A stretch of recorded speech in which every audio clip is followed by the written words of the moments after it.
ஆண்டவரும் அன்பரட்சகருமாகிய இயேசு கிறிஸ்துவின் நாமத்தினாலே உங்கள் யாவருக்கும் அன்பின் வாழ்த்துக்கள். இந்த நாளிலும் கூட ஆண்டவராகிய தேவன் உங்கள் மத்தியில் கர்த்தருடைய வார்த்தையை பகிர்ந்து கொள்ள தேவன் கொடுத்த நல்ல ஒரு வாய்ப்புக்காய் தந்ததுக்காய் தேவனுக்கு நன்றி செலுத்துகிறேன். கர்த்தருடைய வார்த்தை கடந்து போவதற்கு முன்பதாக கண்களை ஜெபித்து கடந்து போகலாம். பரலோக பிதாவே, நன்றியோடு துதிக்கிறோம். பாவம் நன்றி ஸ்தோத்திரிக்கிறோம். துதிகளின் மத்தியில் வாசம் பண்ணுகிறவரே, அருமையான ஆசீர்வதிக்கப்பட்ட இந்த இந்த காலை வேளைக்காய் நன்றி செலுத்துகிறோம். நீ எங்களோடு கூட பேசுவீராக சொல்லி கேட்கிறோம்ப்பா. உங்களுடைய வார்த்தையை கேட்பதற்காக, ஆண்டவரே உங்கள் சத்தத்தை கேட்பதற்காக, உமக்கு செவி கொடுப்பதற்காக ஆண்டவரே ஸ்தோத்திரிக்கிறோம். நாம் மையப்படுத்த நாங்கள் வந்திருக்கிறோம். ராஜா எங்களோடு கூட கத்த பேச முடியாது எங்களுக்கு சுபிக்கிறோம். உங்களுடைய வார்த்தைகளை கடந்து வர முடியாது எங்களுக்கு சுபிக்கிறோம். ஆண்டவரே பரத்திலிருந்து வார்த்தைகள் வெளிப்பட முடியாது சமூகத்தில் வந்திருக்கிறோம். கேட்க ஆயத்தமாக பிள்ளைகள் கருத்தில் ஒப்பு கொடுத்து சுபிக்கிறோம். அடியே விசேஷமாய் உங்கள் ரத்தத்தில் ஒப்பு கொடுத்து சுபிக்கிறோம். ஆண்டவரே ஸ்தோத்திரி உனக்கு பிரியமா இந்த வார்த்தை அடியே பேசுகிறதுக்கு நாம் காவல் வைக்க ஒப்பு கொடுக்கிறோம்ப்பா. நீங்க சொல்லுகிற வார்த்தை மாத்திரமே பேச கர்த்தர் அனுக்கிரகம் பாராட்ட முடியும் சுபிக்கிறோம். ஜனங்களின் எல்லாருக்கும் பிரயோஜனமாக அனுக்கிரகம் பாராட்ட முடியும் சுபிக்கிறோம். ஜீவனை விளைச்சல் உண்டு பண்ணுகிற வார்த்தை கர்த்தர் கொடுப்பீராக. அப்படி செய்ய கிருபைகளுக்காய் கோடி சோத்திரம். பெரிய காலையில் கிருபை சூழ்ந்து விடுறோம். ஏசு தஞ்சை ஏசு கிறிஸ்து வல்ல நாமத்தில் ஜெபிக்கிறோம். ஜெயித்தெடுத்துக் கொள்கிறோம் நல்ல பிதாவே, ஆமென். அல்லேலூயா, அல்லேலூயா. ஒரு விசை கூட ஆண்டவராகிய தேவன் நாமத்தினாலே உங்கள் யாவருக்கும் அன்பின் வாழ்த்துக்கள். இந்த நாளில் கூட கர்த்தருடைய வார்த்தைக்கு நேரம் கடந்து போகலாம். கடந்த சில வாரங்களாக அநேக தலைப்புகளின் கீழே நம்ம கர்த்தருடைய வார்த்தை நம்ம பார்த்தோம், தியானித்துக் கொண்டு வந்தோம். இந்த நாளிலும் ஆண்டவர் நமக்கு கொடுக்கிற வார்த்தை நம்ம கவனமாய் ஜாக்கிரதையோடு நம்ம கேட்போம். நிச்சயமாய் அது நமக்குள்ள விளைச்சலை உண்டு பண்ணும் என்று விசுவாசிக்கிறேன். ஆமென். சரி, இன்று செய்திக்காக எடுத்துக்கொள்ளப்பட்ட தலைப்பு நமது ஆயுதங்கள். இந்த செய்தியுடைய தலைப்பு நமது ஆயுதங்கள். எனக்கு அன்பான தேவஜனமே, இந்த தற்காலிகமான நிலை இல்லாத இந்த உலகத்தில் வாழ்ந்து கொண்டிருக்கிறோம். நம்ம இந்த உலகத்தில் பார்க்கிற காரியங்கள், ஒவ்வொரு மனிதனும் ஒவ்வொரு துறையிலையும் ஒவ்வொரு காரியங்களிலும் ஏதோ சில காரியத்தை தனக்கு ஆயுதமாய் பயன்படுத்துகிறாங்க. சில ஜனங்கள் தன்னுடைய ஞானத்தை ஆயுதமாய் பயன்படுத்துகிறார்கள், பலத்தை ஆயுதமாய் பயன்படுத்துகிறார்கள், பணத்தை ஆயுதமாய் பயன்படுத்துகிறார்கள், செல்வத்தை ஆயுதமாய் பயன்படுத்துகிறார்கள், தன் நாவை ஆயுதமாய் பயன்படுத்துகிற ஜனங்கள் உண்டு. இப்படி பலவிதமான காரியங்களிலே பலவிதமான ஜனங்கள் பயன்படுத்துவது நாம் யாரும் அறிந்ததே. இந்த நாளில் கூட ரட்சிக்கப்பட்ட தேவ பிள்ளைகளாகிய நீங்களும் நானும் பயன்படுத்த வேண்டிய ஆயுதங்கள் எவை? நமக்கு நீங்க கேட்கலாம், ஆயுதங்கள் என்று சொன்னால் அது இருப்பு ஆயுதமோ இல்லை கூர்மை ஆயுதமோ மற்றவர்களை தாக்கக்கூடிய ஆயுதமா? நோ, அப்படி கிடையாது. இப்பொழுது நம்ம தியானிக்கக்கூடிய காரியங்கள் அப்படிப்பட்ட ஆயுதங்கள் அல்ல. பரிசுத்த ஆவியானவர் ஆவிக்குரிய வாழ்க்கையில வாழ்ந்து கொண்டிருக்கிற உங்களுக்கும் எனக்கும் சில காரியங்களை வைத்திருக்கிறார். அதை ஃபாலோ பண்ணும்படியா நமக்கு கொடுக்கிற சில காரியங்கள் நம்ம என்ன செய்ய போறோம்? தியானிக்க போகிறோம். நமது ஆயுதங்கள் தலைப்பில் தொடர்ந்து செய்திகளை கடந்து போகலாம். எவைகள் நமது ஆயுதங்கள்? இதெல்லாம் நமது ஆயுதம். ஆவிக்குரிய வாழ்க்கையில, கிறிஸ்தவ வாழ்க்கையில, கிறிஸ்தவ ஜீவியத்துல, ஒரு வேறு பிரிக்கப்பட்ட ஜீவியத்துல எவைகள் எல்லாம் நம்ம ஆயுதமாய் பயன்படுத்த வேண்டும்? இந்த காரியம் நமக்கு தெரியாதபடினாலே நிறைய விஷயங்கள் நம்ம என்ன செய்யறாங்க? தோற்று போகிறோம், வேதனைப்படுகிறோம், இழந்து போகிறோம், தவிக்கிறோம், பரிதவிக்கிறோம், விழுந்து விழுந்து எழுகிறோம். இந்த போராட்டமான இந்த பாவ உலகில், அசுத்தமான உலகத்துல மேற்கொண்டு ஜெயிப்பதற்கு நமக்கு ஆயுதங்கள் முக்கியம். பரிசுத்த ஆவியானவர் நமக்காக ஏற்படுத்தி வைத்திருக்கிற ஆயுதங்கள் நமக்கு தென்படாதபடினாலே அவைகளை பயன்படுத்த முடியல, சத்துரு மேற்கொள்ள ஆரம்பிக்கிறான். என் அன்பான தேவஜனமே, அந்த ஆவிக்குரிய அந்த ஆயுதங்களை நம்ம என்ன செய்யணும்? எடுத்து பயன்படுத்த ஆரம்பிக்க வேண்டும். அவைகளில் சிலவற்றை நம்ம என்ன செய்யறாங்களே தியானிக்கலாம். நமது ஆயுதங்களிலே நம்ம பயன்படுத்த வேண்டிய ஆயுதங்கள், அவசியமான ஆயுதம் சொன்னா, முதலாவது ஆண்டவராகிய இயேசு கிறிஸ்துவினுடைய நாமம் என்பதுதான் முதலாவது ஆயுதம். இன்று நீங்களும் நானும் எடுத்துக்கொள்ள வேண்டிய, பயன்படுத்த வேண்டிய, உபயோகிக்க வேண்டிய, பிரயோகிக்க வேண்டிய ஆயுதம், முதலாவது ஆயுதம் என்னன்னு சொன்னா இயேசு கிறிஸ்துவினுடைய நாமம். இயேசு என்கிற நாமத்தை நாம் என்ன செய்யணும்? முதலாவது ஆயுதமாக பயன்படுத்த வேண்டும். எடுத்து வாசிப்போம். மார்க் எழுதின சுவிசேஷம் 16ஆம் அதிகாரத்திற்கு உள்ளாம். மார்க் 16ஆம் அதிகாரம் அதனுடைய 17வது வசனம். விசுவாசிக்கிறவர்களால் நடக்கும் அடையாளங்களாவன, என் நாமத்தினாலே பிசாசுகளை துரத்துவார்கள், நவமான பாஷைகளை பேசுவார்கள், சர்ப்பங்களை எடுப்பார்கள், சாவுக்கு ஏதுவான யாதொன்றை குடித்தாலும் அது அவர்களை சேதப்படுத்தாது, வியாதிஸ்தர் மேல் கைகளை வைப்பார்கள், அப்பொழுது அவர்கள் சொஸ்தமாவார்கள் என்றார். என் அன்பான தேவ ஜனமே, நம்ம தேவனை அறிந்து சீஷர்களாக இருந்து விசுவாசிகளாய் மாறி சிலர் அப்போஸ்தலர் அந்த ஒரு படிகளும் கடந்து நம்ம வந்து கொண்டிருக்கிறோம். ஆனா என்று நாம் தேவனை விசுவாசிக்க ஆரம்பிக்கிறோமோ, என்று தேவன் நம்மளை நம்ப ஆரம்பிக்கிறாரோ, அந்த சில அதிகாரங்களை நமக்கு கொடுக்கிறார். தம்முடைய பிள்ளைகளாக்கி கர்த்தர் செய்கிறார், அவர்களுக்கு சில அதிகாரங்களை கொடுக்கிறார். இயேசு அப்படிங்கிற நாமம், விலையேறப்பட்ட சர்வ வல்லமையுள்ள நாமத்தை நம்ம விசுவாசத்தோடு அதிகாரத்தோடு பயன்படுத்தும் பொழுது அந்த இடத்துல அநேக அற்புதங்கள், அதிசயங்கள், அடையாளங்கள் நடக்கும். ஆமென். நம்ம வாழ்க்கையில நம்ம வாழ்ந்து கொண்டிருக்கிற சூழ்நிலைகளில, இருக்கிற இடத்துல, வசிக்கிற இடங்களை நாம் என்ன செய்யணும்? எப்படிப்பட்ட காரியங்கள் ஆனாலும் சரி, இயேசு கிறிஸ்து அப்படிங்கிற நாமத்தை நம்ம பயன்படுத்த வேண்டும். எனக்கு அன்பான தேவ ஜனமே, ஒரு காவல்துறை, ஒரு இராணுவத்துல பணிபுரிகிற ஒரு மனிதர் இருக்கிறார் என்று சொன்னால், அவருடைய அந்த அதிகாரம் அவருடைய ப்ரொமோஷனை வைத்து என்ன செய்யும்? வெளிப்படுத்தப்படும். இவர் இன்ஸ்பெக்டராக இருக்கிறார், இவர் எஸ்பி ஆக இருக்கிறார், இவர் கர்னலாக இருக்கிறார் அப்படிங்கிற அந்த வார்த்தை என்ன செய்யும்? அவருக்கு அதிகாரத்தை உண்டு பண்ணும், ஒரு விதமான பயத்தை உண்டு பண்ணும். தேவ பிள்ளைகள் நீங்களும் வாழ்ந்து கொண்டிருக்கிறோம், ரட்சிக்கப்பட்ட பல வருடங்கள் ஆச்சு. ஆனாலும் இன்னும் அந்த அதிகாரம், கிறிஸ்து இயேசு ஸ்ரீஷர்களுக்கு கொடுத்த அந்த அதிகாரம் எல்லாருக்கும் கர்த்தர் செய்திருக்கிறார், கொடுத்திருக்கிறார். நாம தான் பயன்படுத்த ஆரம்பிக்கிறோம். வேதத்துல வார்த்தை போட்டுருப்பாங்க, விசுவாசிக்கிறவர்கள் நடக்கிற அடையாளங்களான என் நாமத்தினாலே பிசாசுகளை துரத்துவார்கள். யாரு? ஊழியக்காரர் மாத்திரமா? நோ. அவர் யார் விசுவாசிக்கிறோமோ, இயேசு கிறிஸ்துவின் நாமத்தை யார் வைராக்கியமா விசுவாசிக்கிறோமோ, அவர்கள் மூலியமாய் கர்த்தர் அநேக அற்புதங்களை செய்ய ஆயத்தமா இருக்கிறார். நம்ம வளர்ந்து கொண்டு வரோம், ஆவிக்குரிய வாழ்க்கையில வருஷங்கள் தோறும், காலங்கள் தோறும் அப்படியே படிப்படியே ஏறிக்கொண்டு வரோம். ஆனா நம்ம மூலியமாய் அற்புதங்கள் நடக்க வேண்டும், அதிசயங்கள் நடக்க வேண்டும், நன்மைகள் நடக்க வேண்டும், வெளிப்பாடுகள் உண்டாக வேண்டும். தேவன் எதிர்பார்க்கிற காரியங்கள் அதுதான். இயேசு கிறிஸ்துவ நாமத்தை பயன்படுத்துங்க. நம்ம ஏற்கனவே தியானித்து இருக்கிறோம். அது ஒரு ஃபார்முலா மாதிரி. எதை கேட்டாலும் ஆண்டவராக இயேசு கிறிஸ்துவின் நாமத்தினால நீங்கள் கேட்கும்போது, வானத்தின் கீழே பூமிக்கு மேல எப்படிப்பட்ட வல்லமையா இருந்தாலும் சரி, இயேசு அப்படி இயேசு கிறிஸ்துங்கிற வல்லமைக்கு மேல, அதிகாரத்துக்கு மேல எதுவுமே கிடையாது. எல்லா நாமத்துக்கு மேல நாமம் இயேசு கிறிஸ்துவின் நாமம். எல்லா வல்லமைக்கு மேலாய், எல்லா கர்த்தத்துவங்களுக்கு மேலாய், எல்லா மகிமைக்கு மேலாய் வீற்றிருக்கிற ஒரு ஆண்டவராக இயேசு கிறிஸ்து மாத்திரமே. அந்த நாமத்தை நம்ம பயன்படுத்த வேண்டும் என்று வேதம் நமக்கு சொல்லுகிறது. அப்படி பயன்படுத்தும் பொழுது உங்க மூலியமா கர்த்தர் செய்வார், அற்புதங்களை செய்ய ஆயத்தமா இருக்கிறார். நீங்க சிறு பிள்ளையா இருக்கலாம், வாலிப தங்கச்சியா இருக்கலாம். ஜெபிங்க, ஆண்டவர் சமூகத்துல ஜெபிங்க. ஆண்டவரே, உம்முடைய நாமத்தை நான் விசுவாசிக்கிறேன், உம்முடைய நாமத்தை நான் பயன்படுத்துகிற இடங்கள் எல்லாம் என் மூலியமாக என்ன செய்யணும்? அற்புதங்கள் நடக்க வேண்டும், என் மூலியமாகவும் அதிசயங்கள் நடக்க வேண்டும். நான் இத்தனை வருஷமா கிறிஸ்தவனா இருக்கிறேன் அப்படிங்கிறது வேஸ்ட். நம்ம அக்க பக்கத்துல இருக்கவங்க 5 வருஷமா சர்ச்சுக்கு போயிட்டு இருக்காங்க, 10 வருஷமா இருக்காங்க, ரொம்ப காலமா கிறிஸ்தவங்களா இருக்கிறாங்க அப்படிங்கிறது என்னது? ஒரு சாதாரண ஒரு வாழ்க்கை. அப்படிங்கிறது சாதாரண வாழ்க்கை. இருக்கிறாங்க, சர்ச்சுக்கு போறவங்க இருக்கிறாங்க, ஏதாவது பிரச்சனையா, ஏதாவது குடும்பத்துல வியாதியா, பலவீனமா, அங்க போனா என்ன செய்வாங்க? அவங்க ஜெபம் பண்ணுவாங்க. அவங்க ஜெபிக்கும் போது அற்புதம் நடக்கும். அவங்க ஆலோசனை கேட்கும் போது அவங்க ஒரு வழி பிறக்கும். அவங்களுக்காக பிரார்த்தனை பண்ணுவாங்க. பிரதர் சிஸ்டர் உங்களுக்காக பிரார்த்தனை பண்ணுவாங்க. அவங்க அந்த இடத்துல போய் ஜெபம் பண்ணிட்டு வாங்க, நீங்க போய் அவங்க பிரார்த்தனை பண்ணிட்டு வாங்க. அது இயேசுநாதர் உங்களுக்கு அற்புதம் செய்வார். அதுதான் ஆண்டவர் எதிர்பார்க்கிற காரியங்கள். ஆயுதம் அதுதான் ஆயுதம். துப்பாக்கியை பார்த்தா பயப்படுவாங்க. துப்பாக்கி சாதாரண எல்லாரும் பார்த்து என்ன செய்வாங்க? பயப்படுவாங்க. ஆனா விஷயம் தெரிஞ்சவங்க என்ன செய்வாங்க தெரியுமா? அதுக்குள்ள தோட்டா இருக்குதா இல்லைன்னு சொல்லி கரெக்டா என்ன செய்வாங்க? அனலைஸ் பண்ணி விடுவாங்க. வெறும் துப்பாக்கி வச்சு ரொம்ப நாள் நம்ம என்ன செய்ய முடியாது? ஏமாற்ற முடியாது. குண்டு தோட்டா இல்லாத துப்பாக்கி வச்சு ரொம்ப நாள் ஏமாற்ற முடியாது. இயேசு கிறிஸ்துவின் நாமத்தை நம்ம என்ன செய்யலாம்? ஜஸ்ட் சீசர்கள் அப்படிதான் இருந்தாங்க. இயேசுப்பா பரமேறி போறதுக்கு முன்பாக வரைக்கும் என்ன செய்யல? பரிசுத்த அபிஷேகம் பெறாத அப்படின்னு என்ன செஞ்சாங்க?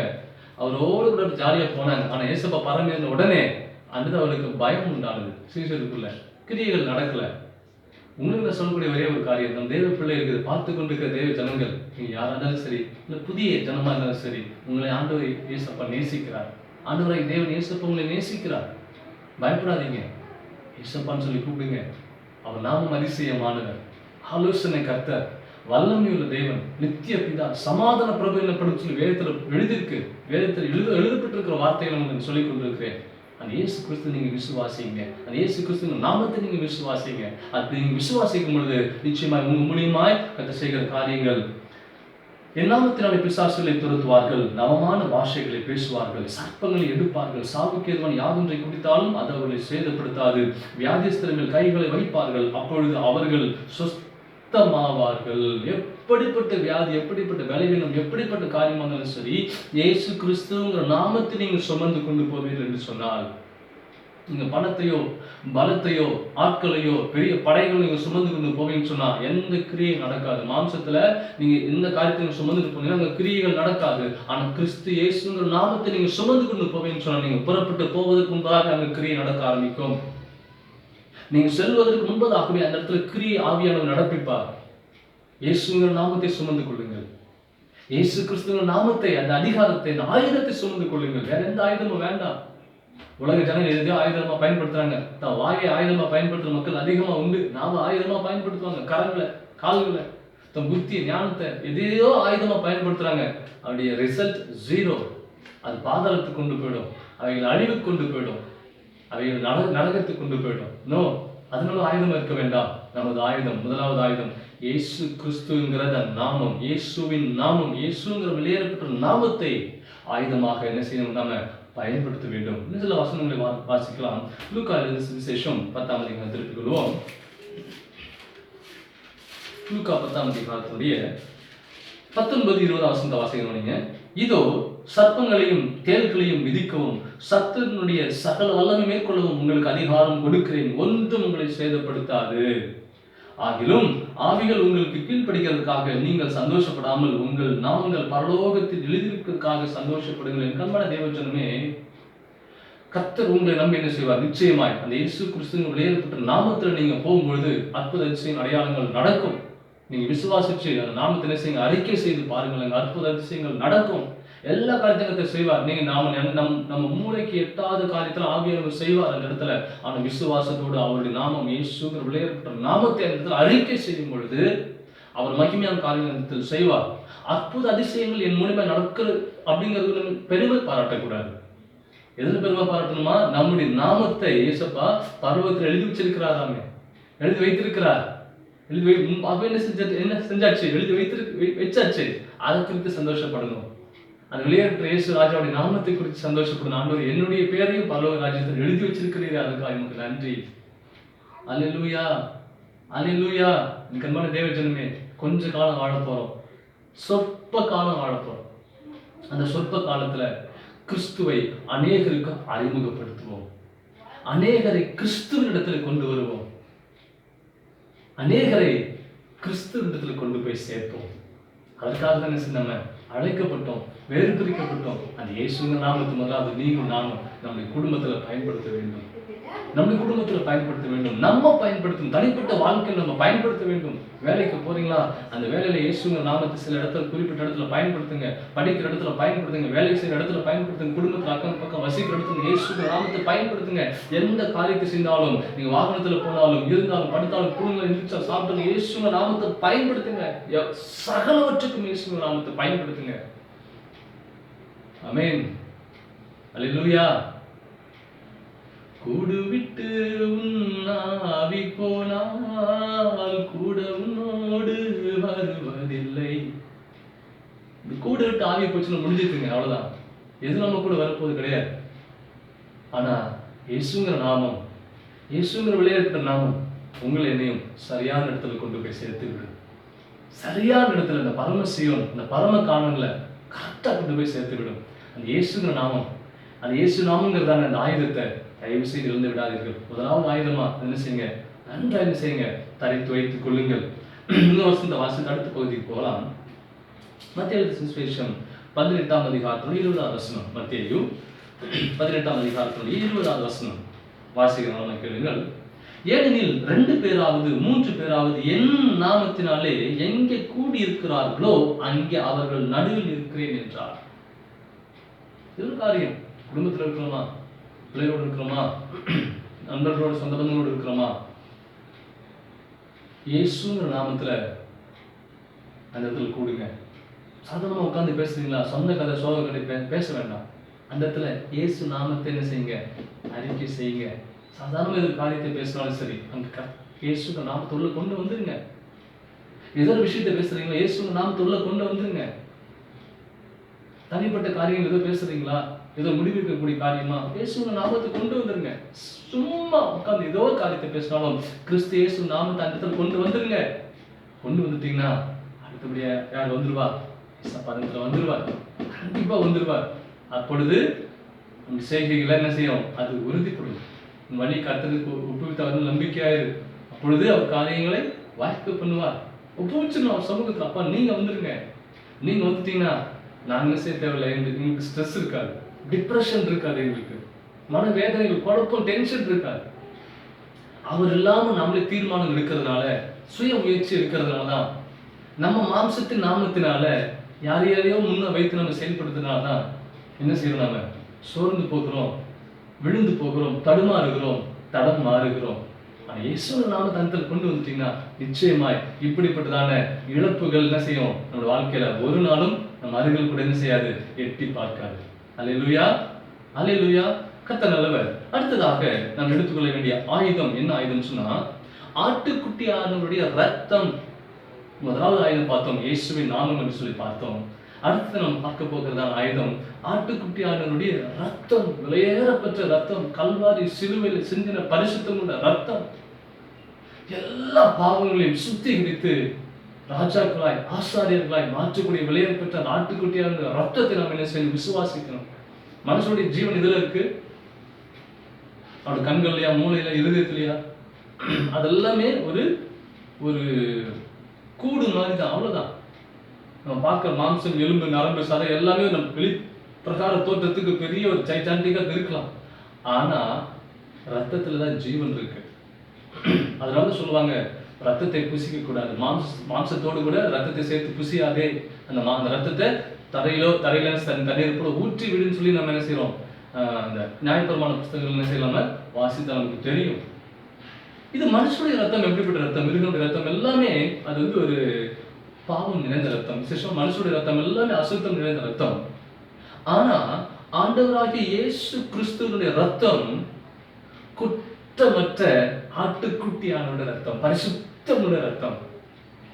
இந்த உலகத்துல நீங்க எங்கேயும் பார்க்க முடியாது. இந்த பூமி 4 எல்லைகளில் எங்கேயுமே பார்க்க முடியாத ஒரு வெளியேறப்பட்ட ரத்தம் என்று சொன்னால், எல்லாவற்றுக்கும் மேலாய் எல்லாவற்றையும் செய்து முடிக்க அதிகாரத்தையும் வல்லமையுடைய ரத்தம் என்று சொன்னால் அது நம்முடைய ஆண்டவராகிய இயேசு கிறிஸ்துவின் ரத்தம், ஆட்டுக்குட்டியானோட ரத்தம். இரண்டாவது நமக்கு ஆயுதம் அந்த ஆட்டுக்குட்டியானோட ரத்தம் தான் நமக்கு ஆயுதமாக இருக்க வேண்டும்.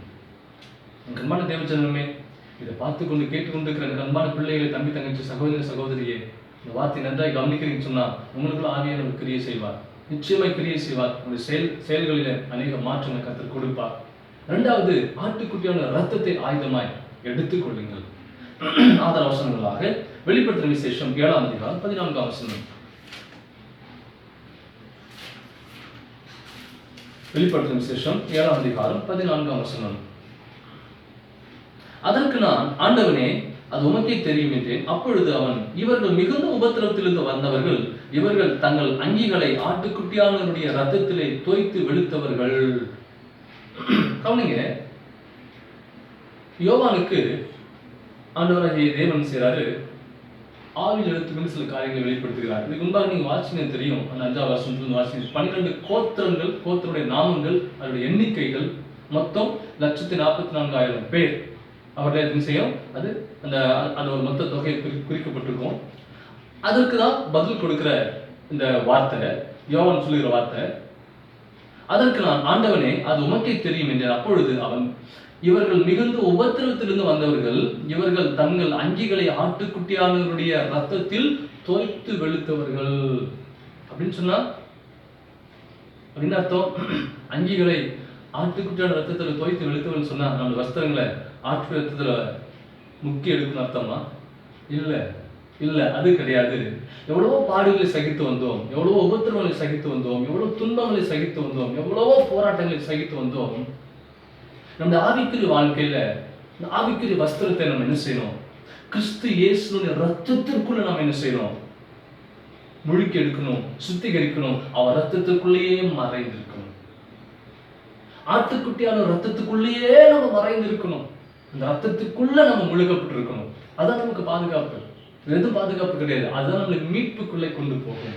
நம்மளை மீட்கக்கூடிய காரியங்கள், விடுவிக்கக்கூடிய காரியங்கள், விடுதலையாக்கக்கூடிய காரியங்கள், நம்மளை நிலைப்படுத்தக்கூடிய காரியங்கள், சீர்படுத்தக்கூடிய காரியம் இந்த உலகத்துல எங்க தேடி போனாலும் கிடைக்காது. ஆட்டுக்குட்டியான ரத்தத்துக்குள்ள நீங்களும் நானும் நிலைத்து மூழ்கி இருப்போம் என்று சொன்னால் நிச்சயமாய் அது நமக்கு பெரிய ஒரு ஆயுதம். அந்த ஈட்டி தாங்கக்கூடிய அந்த கேடகம் அதெல்லாமே என்ன செஞ்சிடும்? கண்டிப்பா என்ன செஞ்சிடும்? அவைகளும் நொறுங்கி போக வாய்ப்பு உண்டு, உடைந்து போக வாய்ப்பு உண்டு. எவ்வளவோ அணு ஆயுதங்கள், எவ்வளவு ராணுவ தளவாடங்கள் அது என்ன செய்யும்? பலத்தை காமிக்கலாம். எங்க தேசத்துல இத்தனை ஆயுதங்கள் இருக்கு, இவ்வளவு ராணுவ தளவாடங்கள் இருக்கு, இவ்வளவு டாங்கிகள் இருக்கு, இவ்வளவு பீரங்கிகள் இருக்கு. அவைகள் எல்லாமே என்ன செஞ்சிடும்? அதை காட்டிலும் பலமுள்ள இன்னொரு காரியங்கள் பிரயோகிக்கப்படும் என்று சொன்னால் அவைகள் நொறுங்கி போகும், அழிந்து போகும். ஆனா நீங்கள் நானும் ஆண்டவராகிய இயேசு கிறிஸ்துவின் ரத்தத்திற்குள் மறைக்கப்பட்டிருப்போம் என்று சொன்னால், நம்ம அனுதினம் சுத்திகரித்துக் கொண்டே இருப்போம் என்று சொன்னால், ஏசப்பா உங்க ரத்தத்துக்குள்ள மறைத்து காத்துக்கொள்ளுங்க, ரத்த கோட்டைக்குள்ள மறைத்து காத்துக்கொள்ளுங்க, அனுதினம் ரத்தத்துக்குள்ள மறைந்திருப்போம் என்று சொன்னால் நிச்சயமா சொல்லுங்க தேவ பிள்ளைகளை, ஒரு நாள் என்ன செய்ய முடியாது? சத்துரு உங்க எல்லையில தலை கூட வச்சு படுக்க முடியாது. ஆமே, சத்துருவானவங்க நம்முடைய எல்லைகளை தலை வைத்து கூட அந்த திசை நோக்கி கூட வர முடியாது. இயேசுவோட ரத்தத்துக்கு அவ்வளவு வல்லம் இருக்கு, இயேசுவோட ரத்தத்துக்கு அவ்வளவு அதிகாரம் இருக்கு, இயேசுவோட ரத்தத்துக்கு அவ்வளவு மகிமை இருக்கு. சிலுவையில் இயேசுப்பா அடிக்கப்பட்டு தொங்கிக் கொண்டிருக்கிறார். மாலை நேரத்துல உயிர்கல்லைன்னு சொல்லிட்டு ஒரு மனுஷன், ஒரு சேவகன் ஈட்டி எடுத்து விழாவில் குத்துறான். அவனுக்கு ஒரு கண் பார்வை இல்லை, விழாவில் குத்துறான். ரத்தமும் தண்ணியும் கடைசி தண்ணியுமா வருது. அந்த தண்ணி ரத்தம் செஞ்சு அவனோட கண்கள் பட்ட உடனே, பட்ட மாத்திரத்துல அவனோட கண்கள் பார்வைய தொடங்கும். அவன் கண்களுக்குள்ள பார்வை வந்துருச்சு. புரியுதுங்களா? அவர் மறைக்கும் தருவாயில கூட என்ன பண்ண? இயேசுவோட ரத்தம் அநேகருக்குள்ள ஜீவன் உண்டாக்கினது. அவர் கடைசி சொட்டு ரத்தம் தான். அது என்ன செஞ்சது? அந்த ரத்தத்துக்குள்ள உயிர் ஜீவன் இருக்கு. அது பரிசுத்தம் உள்ள ரத்தம். அந்த ரத்தத்துக்குள்ள நீங்கள் என்ன செய்ய வேண்டும்? மறைந்து கொள்ள வேண்டும், மறைத்துக் கொள்ள வேண்டும். ஆமென். நீங்க அடுத்த சில வாசகம் வாசிக்கலாம். 1 யோவான் 1:7 எடுத்துக்கொள்வோம். 1 யோவான் 1:7 வசனம் வாசிக்க போறோம்.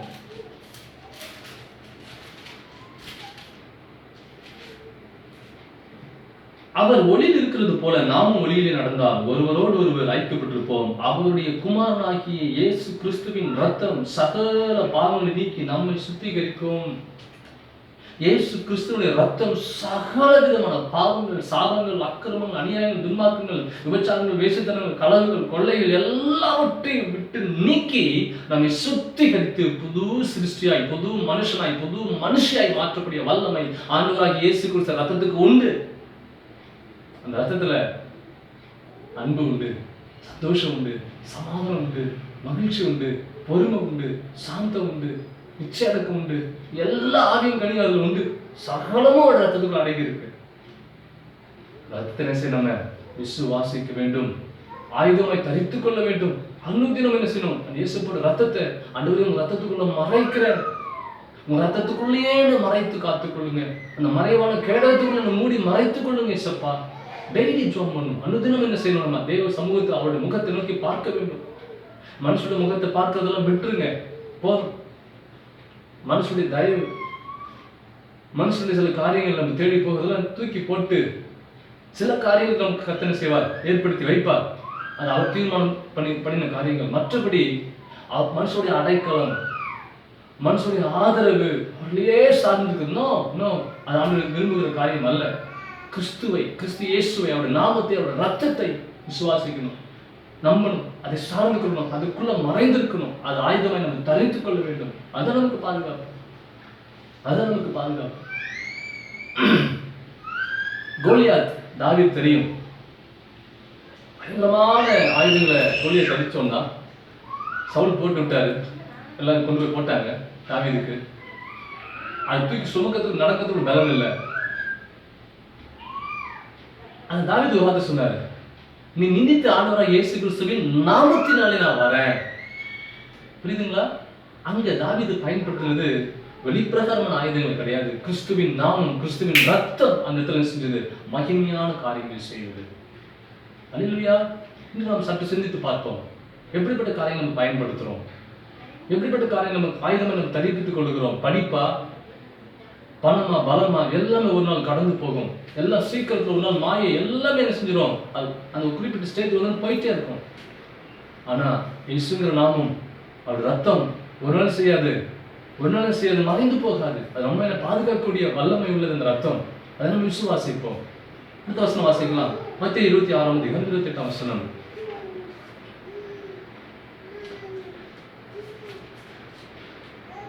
27-28 வாசிக்கிறேன். பின்பு பாத்திரத்தையும் எடுத்து ஸ்தோத்திரம் பண்ணி அவர்களுக்கு கொடுத்து, நீங்கள் எல்லாரும் இதிலே பானம் பண்ணுங்கள், இது பாவ மன்னிப்பு உண்டாகும்படி அநேகருக்காக சிந்தப்படுகிற புது உடன்படிக்கைக்குரிய என்னுடைய ரத்தமாக இருக்கிறது. அடுத்து இயேசுவோட ரத்தம் எப்படிப்பட்ட ரத்தம் சொன்னா,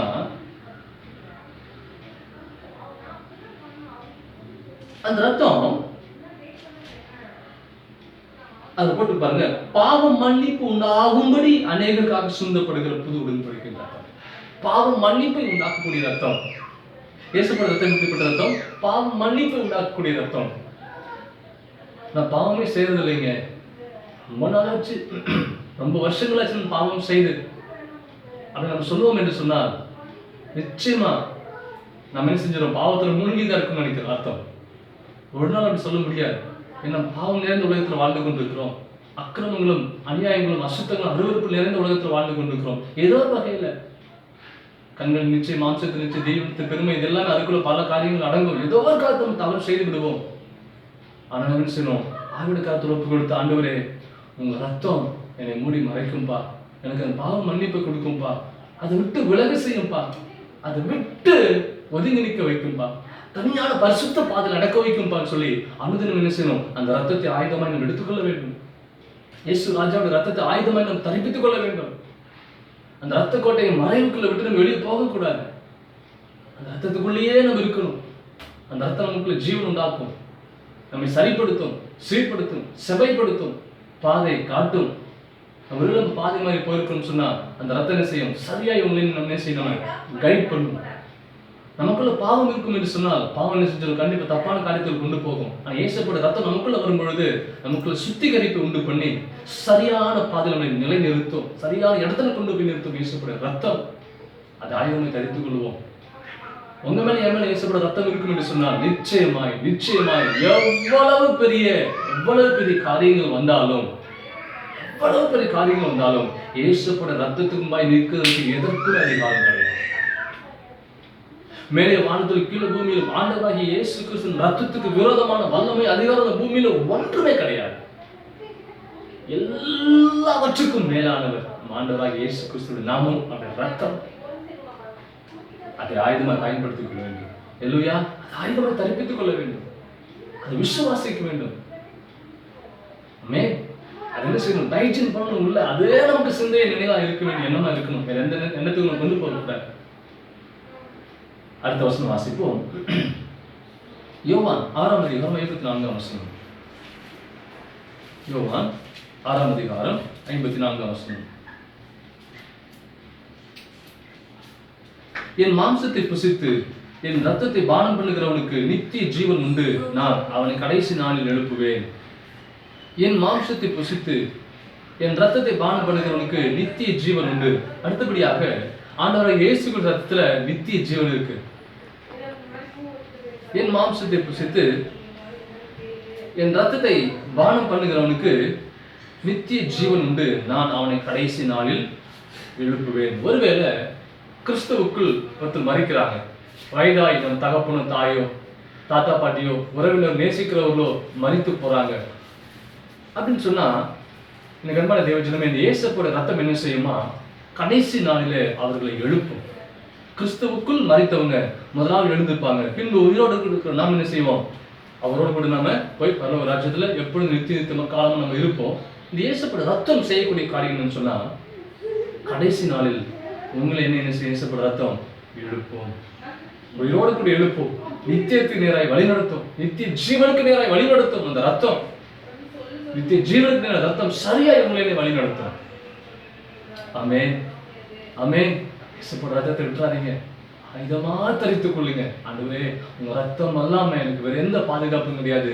மருத்துவமோ, மாத்திரைகளோ, ஊசியோ, நோ, ராணுவமோ, பணமோ, பணமோ, படையோ, செல்வமோ, செல்வாக்கோ, எல்லாம் வேஸ்ட். எல்லாம் ஒரு நொடிக்குள்ள செஞ்சோம் மாறி போயிட்டே இருக்கும். சூழலில் மாறி போயிட்டே இருக்கும். ஜம்ப் பண்ணிட்டே இருக்கும். தாவிக்கொண்டே இருக்கும். இங்க இருக்க நாளைக்கு அது வேற இடத்துக்கு டக்கு டக்குன்னு போயிட்டே இருக்கும். ஆனா அவருடைய ரத்தம், ஆளுகை, மகிமை, அவருடைய பிரசனம் எல்லாம் இயேசு ரத்தத்துக்குள்ள மறைஞ்சிருக்கு. அதை விட்டு ஒரு நாள் வெளியே போயிடாதீங்க. தம்பி தம்பி, நீங்க எதை ஆயுதமா தரிச்சிருக்கிறீங்க? வாலிப நாட்கள்ல பலம் இருக்குன்னு அந்த பலத்தை ஆயுதமா தரிச்சிருக்கிறீங்களா? வேஸ்ட். இவ்வளவு படிப்புக்கு இத்தனை டிகிரி வாங்கியிருக்கிறேன், அது ஆயுதமா தரிக்கலாம் நினைச்சிருக்கீங்களா? அது உங்களை ஏமாற்றி விடும். இவ்வளோ ஃபேமிலி சர்க்கிள் இருக்கு, இவ்வளோ பெரிய சொசைட்டி, இவ்வளோ அதிகாரங்கள் இருக்கு, எனக்கு இவ்வளோ எனக்கு நல்ல பெயர்கள் இருக்கு இந்த சமுதாயத்தில், என்னை காப்பாற்ற நினைக்கிறீங்களா? நோ. அடுத்த நொடி வேற இடத்துல மாறி போயிட்டே இருக்கும். அது இயேசுவோட ரத்தத்தை சுவாசிங்க. இயேசுவோட ரத்தத்தை ஆயுதமாய் தரித்துக் கொள்ளுங்கள். ஒரு நாளும் உங்களை ஏமாற்றாது. நாம தானே நேரத்தில் ஆண்டவர்கள் செஞ்சுக்கணும், ஏமாத்திட்டே இருக்கிறோம். ஆனா இன்றளவும் மன்னிச்சு மன்னிச்சு மன்னிச்சு மன்னிச்சு இயேசுப்பா என்ன செஞ்சிருக்கிறாரு?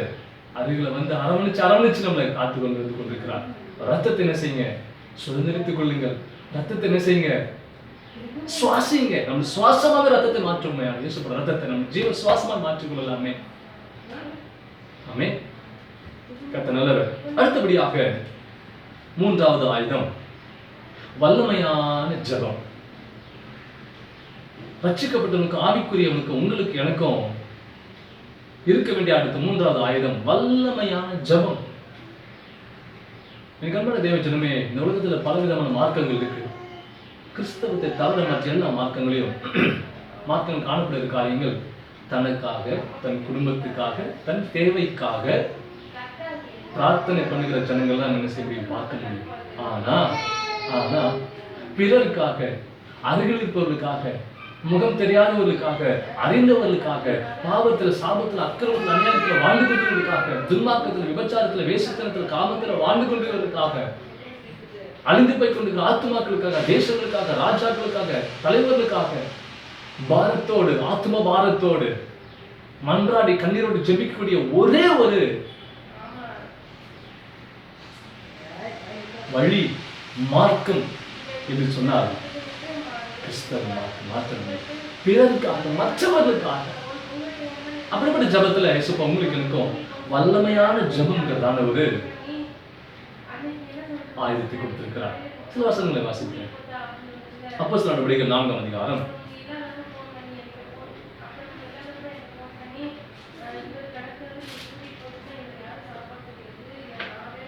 4ஆம் அதிகாரத்தில் 21 வசனம் 30 வசனம் பாருங்க. இப்பொழுது கர்த்தாவே, அவர்கள் பயமுறுத்தலை தேவரீர் கவனித்து உம்முடைய பரிசுத்த பிள்ளையாக்கிய இயேசுவின் நாமத்தினாலே அடையாளங்களும் அற்புதங்களும் நடக்கும்படி செய்து பிணியாளிகளை குணமாக்கும்படி உம்முடைய கரத்தை நீட்டி உம்முடைய ஊழியக்காரர் உம்முடைய வசனத்தை முழு தைரியத்தோடும் சொல்லும்படி அவர்களுக்கு அனுக்கிரகம் செய்தருளும் என்றார்கள். பேதுருவும் யோவானும் பல இடத்துல பயணம் செய்யறாங்க, பிரசங்கம் பண்றாங்க. 5000 3000 பேர் செய்யறாங்க, ரட்சிக்கப்படுறாங்க. ஆனா குறிப்பிட்ட இடத்துல ஏரோது, பொந்தி பிலாத்து, மற்ற ஜனங்கள் என்ன செய்யறாங்க? இவங்களுக்கு என்ன செய்யறாங்க? ஆப்போசிட்டா எழும்ப ஆரம்பிக்கிறாங்க. அப்பொழுது பேதுருவும் யோவானும் என்ன செய்யறாங்க? அவங்க பண்ணுகிற ஜெபம் சாதாரணமான ஜெபம் கிடையாது, வல்லமையுள்ள ஜெபமாய் மாறுகிறது. இடுக்கமான நேரங்களிலே, நெருக்கமான நேரங்களிலே, போராட்டமான நேரங்களிலே, எல்லா சத்துருக்களும் பாசான் தேசத்து பலத்து எழுதுகள் போல சூழ்ந்திருக்கிற நேரங்களிலே நம்ம பலமாய் ஆயுதமாய் பயன்படுத்த வேண்டிய மூன்றாவது காரியம் வல்லமையான ஜெபம். எப்படிப்பட்ட ஒரு காரியங்கள் பெரிய ஒரு அணுகுண்டே வந்து போன்ற செய்தி நம்ம காதுல விழுது. இப்படி ஆயிடுச்சு, ஷோ இப்படி ஆயிடுச்சு, நோ, காதுல செய்தி வந்துச்சா? ஆண்டவர் சமூகத்துல அப்படியே உட்காருங்க, தேவனுடைய சன்னிதானத்துல அப்படியே உட்காருங்க. ஆண்டவரே, ஆண்டவரே, என்னுடைய மாம்சத்தின்படி நான் செய்திருக்கேன் சொன்னால் என்னை மன்னியும். ஆனா உமக்கு நான் பயந்து கீழ்படிச்சிருக்கிற அந்த சம்பந்தமே நம்ம இப்படிப்பட்ட காரியம் என்னோட வாழ்க்கைக்கு, என்னுடைய குடும்பத்து நேரம் வந்திருக்கிறது. இயேசுவின் நாமத்தினால அந்த காரியத்துக்கு விரோதமாய் வருகிறேன். ஆண்டவரே, அப்படிப்பட்ட காரியத்துக்கு விரோதமாய் வருகிறேன். அதுக்கும் எங்களுக்கும் நடுவாய் இந்த கர்த்தரை நியாயம் தீர்ப்பீராக. வல்லமையா உட்கார்ந்து ஜெபம் பண்ணுங்க. கண்களை மூடி சிந்தனை வேற எங்கேயும் விடாம அந்த குறிப்பிட்ட காரியத்தை மைண்ட்ல சிந்தையில கொண்டு வந்து தொடர்ந்து பிடிவாதமா விடாப்பிடியா ஜெபம் பண்ணணும். இந்த வல்லமையான ஜெபம் பரிசுத்தாவின் அபிஷேகத்துல நிரம்பி பரிசுத்தாவின் துணையோடு கூட அதிகாரத்தோட கட்டளையிட்டு ஜெபிக்கணும். அது வல்லமையான ஜெபம். அது ஆயும் மனுஷத்துல போய் சொல்லுவோம்னு சொன்னா, நேசிக்கிறதுல பெரிய மனிதர்களுக்கு சொல்லுவோம், நேசிக்காத பெரிய சொந்த பந்தம் உறவுகளுக்கு சொல்லுவோம் என்று சொன்னால் எல்லாமே கொஞ்ச காலங்கள் தான், எல்லாமே மாறிட்டே இருக்கும். ஆனால் தேவ சமூகத்தில் மனநாள் பண்ணிட்டு நீங்க வல்லமையாய் ஜெபிக்கும் பொழுது மனிதன் கேட்டு செய்ய முடியாத காரியத்தை முழங்கால் நமக்கு செய்து கொடுக்கும். முழங்கால் நமக்கு செய்து கொடுக்கும். முழங்கால் பண்ணிட்டு தேவ சமூகத்தில் ஜெபிக்கும் போது அந்த காரியம் நமக்கு செய்ய நிறைவேற்றி கொடுக்கும். தேவ சங்காரத்தில் முழங்கால் பண்ணி ஜெபிக்கும் பொழுது அந்த காரியம் நமக்கு பரிபூர்ணமாய் நமக்கு செய்து கொடுக்க வல்லமை உள்ளது. ஆமென். அப்ப என்ன செய்யணும்? தினந்தோறும் செய்யணும், முழங்கால் படிக்கணும். தேவ சமூகத்தில் முழங்கால் படிக்கணும். கண்களை பார்க்கிற காரியங்கள், கேட்கிற காரியங்கள், கேள்விப்படுகிற காரியங்கள் எல்லாவற்றையும் ஜெபமா மாத்துங்க. அப்படி விண்ணப்பமா மாத்துங்க. எந்த ஆபத்து குறிச்சும் மற்ற மனிதர்கள் பயப்படலாம், கலங்கலாம். ஆனா ஆவிக்குரியவர்களாகி நீங்கள் நானும் பயப்படக்கூடாது, கலங்கக்கூடாது. முழங்கால் படிட வேண்டும், முழங்கால் படிட வேண்டும். தேவ சமூகத்தில் முழங்கால் படிட்டு தேவ சமூகத்தில் அமரணும். முழங்கால் படிட்டு செய்யணும், வைராக்கியமாய் ஜெபிக்கணும். நம்ம ஜெபிக்கும் போது அக்னி இறங்கி வரணும். அப்படி நாம் ஜெபிக்கணும். ஆண்டவரே நீர் எனக்கு கொடுத்தால் ஒழிய, எனக்கு செய்தால் ஒழிய, யாக்கோபை போல அப்படி உட்கார்ந்து ஆண்டவர் சமூகத்துல அப்படி சின்ன காரியமானாலும் பெரிய காரியமானாலும் பழகுங்க. பெற்றோர்களே நீங்க அப்படி ஜெபம் பண்ணுங்க. உங்க பிள்ளைகள் சிறு பிள்ளைகளா இருக்கிறாங்களா, முதல்ல பழைய கொடுங்க. ஏதோ கேட்கிறாங்களா, என்ன பொருள் கேட்கறாங்களா, வஸ்திரம் கேட்கறாங்களா, இல்ல ஏதோ காரியம் கேட்கறாங்களா, ஃபர்ஸ்ட் நீங்க போனோடனே காசு நிறைய இருக்குன்னு சொல்லிட்டு கடையில் கொடுத்து வாங்கி கொடுத்தீங்கன்னா நிச்சயமாய் நீங்க என்ன செய்யல, தேவனை பிள்ளைகளுக்கு அடையாளம் காண்பிக்கல. உங்களுடைய பொருள் பணத்தை தான் என்ன செய்றீங்க, பலமாய் நினைத்திருக்கிறீங்க. ஃபர்ஸ்ட் எப்படிப்பட்ட காரியங்கள் செஞ்சாலும் அப்பாட்ட போய் கேளு, ஏசப்பாட்ட கேளு. எதுவானாலும் முதல்ல அவர்கிட்ட கேளு, அவர்கிட்ட போராடி கேட்டு வந்து என்று சொல்லு. அப்படி பயிற்றுவிக்கணும் பிள்ளைகள். தேவ சமூகத்துக்கு பயிற்றுவிக்கணும் பிள்ளைகள். அவர்கிட்ட கேட்க பயிற்றுவிக்கணும். அவர்கிட்ட போய் சொல்லணும், ஏசப்பா எனக்கு இது வேணும், ஏசப்பா எனக்கு பேனா வேணும், ஏசப்பா எனக்கு ஒரு 1000 ரூபாய் வேணும், ஏசப்பா எனக்கு ஒரு வஸ்திரம் வேணும், ஏசப்பா எனக்கு இப்படிப்பட்ட பொருள் வேணும், எனக்கு தேவையான பொருள் வேணும்னு சொல்லி அவர் சமூகத்தில் நம்ம கேட்டு பழகும் போது அடுத்து கத்தனை செய்ய நமக்கு காரியங்கள் வாய்ப்பு பண்ணுவார். அந்த வல்லமையான ஜெபத்தை நாமளும் செய்யணும், பிள்ளைகளுக்கும் கற்றுக் கொடுக்க வேண்டும். கையில பணங்கள் பொருள் இருக்கலாம், எடுத்த உடனே கொடுத்துடக்கூடாது, அது தப்பு. நம்ம செய்து பழகக்கூடாது, பழக்க கூடாது. அதாவது அவர் சமூகத்தில் கேள், அப்படி கேட்டு பழக வேண்டும். கர்த்தர் நல்லவர். அடுத்த வசனம் சில வசனத்துக்கு நம்ம வாசிக்கலாம். 16ஆம் அதிகாரத்திற்கு வருவோம். 16ஆம் அதிகாரம், அதே அப்போஸ்தலர் 16ஆம் அதிகாரத்தினுடைய 25-26. நடுராத்திரியில பவுலும் சீலாவும் ஜெபம் பண்ணி தேவனை துதித்து பாடினார்கள். காவலில் வைக்கப்பட்டவர்கள் அதை கேட்டுக் கொண்டிருந்தார்கள். சடுதியிலே சிறைச்சாலையின் அஸ்திவாரங்கள் அசைபடியாக பூமி மிகவும் அதிர்ந்தது. உடனே கதவுகள் எல்லாம் திறந்தது, எல்லாருடைய கட்டுகளும் கடன்று போயிற்று. அல்லேலூயா, அல்லேலூயா. அதிகாரமுள்ள வல்லமையுள்ள ஜெபம் கட்டுகளை அவிழ்க்கும். பவுலும் சீலாவும் என்ன செய்யறாங்க, சிறைச்சாலையில் இருக்கிறாங்க, போடப்பட்டாச்சு, துதிச்சு பாடுறாங்க. நிச்சயமா நினைக்கிறேன் அவங்க துதிச்சு பாடிட்டே இருக்க மாட்டாங்க. தேவ சமூகத்துல வைராக்கியமா என்ன செஞ்சிருப்பாங்க, ஜெபித்திருப்பார்கள். வைராக்கியமா விண்ணப்பம் பண்ணி ஜெபம் பண்ணிருப்பாங்க, வைராக்கியமா ஜெபித்திருப்பார்கள். அதோடு கூட துதித்து செஞ்சிருப்பாங்க, பாடியிருப்பாங்க. தேவ சமூகத்துல முதல்ல பெட்டிஷன் போட்டிருப்பாங்க. அந்த சிறைச்சாலையின் மத்தியில ஜெபிக்கவும் துதிக்கவும் ஒரு மனிதனுக்கு, ரட்சிக்கப்பட்டவனுக்கு ஒரு மனம் இருக்கும் என்று சொன்னால் அவன் எப்படிப்பட்ட தடைகளை தாண்டி போயிட்டே இருப்பான். போராட்டங்கள் பாடுகள் வாழ்க்கையில வரும் பொழுது அவைகள் என்ன செய்யணும், கர்த்தருடைய நாமத்தினால கர்த்தருடைய வல்லமையினால நம்ம மேற்கொள்ள பழகிட்டோம் என்று சொன்னால் பெரிய பர்வதமே நீ எம்மாத்திரம் அப்படி போயிடணும், டக்குன்னு போயிடும். போராட்டங்கள், சூழ்ச்சிகள், பிரச்சனைகள் வருதா உடனே என்ன செய்யணும், கெஸ் பண்ணணும். இது எங்க இருந்து வருது? பேதுருவை பார்த்து சொன்னார், எனக்கு உனக்கு பழைய போ சாத்தானே, எனக்கு பின்னால போ சாத்தானே. பேதுருவை பார்த்து சொல்ல, பேதுருக்கு பின்னாடி சில காரியங்கள் கிரியை செஞ்சுக்கிட்டு இருக்கு. பிதாவின் சித்தத்தை நிறைவேற்ற முடியாம நீ செய்யற, பிரயாசப்படுற, எனக்கு பின்னாக போ சாத்தானே.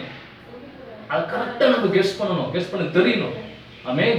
என்ன செய்யறாங்க, பவுலும் சீலாவும் என்ன செய்யறாங்க, இந்த போராட்டத்தை பார்க்கல, பிரச்சனைகளை பார்க்கல, சூழ்நிலைகளை பார்க்கல, சூழ்ச்சிகளை பார்க்கல. அதன் மத்தியில அவர்கள் விசுவாசிக்கிற, அவர்கள் நினைத்திருக்கிற, அவர் அதிகாரமாய் ஆயுதமாய் தரித்துக் கொண்டிருக்கிற வல்லமையுள்ள தேவனை நோக்கி பார்த்தாங்க. இவங்க ஜெபிக்க ஜெபிக்க துதிக்க துதிக்க துதிக்க என்ன செய்யுது? அசைவு உண்டாகுது. அசைவு கட்டுகள் எல்லாம் நொறுக்கப்படுது, சுக்குவரா நொறுக்கப்படுது. நம்ம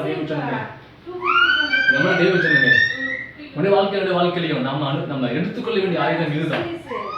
வல்லமையான ஜெபத்து ஆயுதம் என்ன செய்ய நம்ம தரிப்பித்துக் கொள்ள கடவோம். அடுத்தபடியாக மத்தேயு 17ஆம் அதிகாரம் 17ஆம் அதிகாரத்திலேயே 21ஆம் வசனம். இந்த ஜாதி பிசாசு ஜபத்தினாலும் உபவாசத்தினாலும் அன்றி மற்ற விதத்திலும் புறப்பட்டு போகாது என்றார். ஒரு காரியம் உண்டு, சில காரியங்கள் இருக்கு.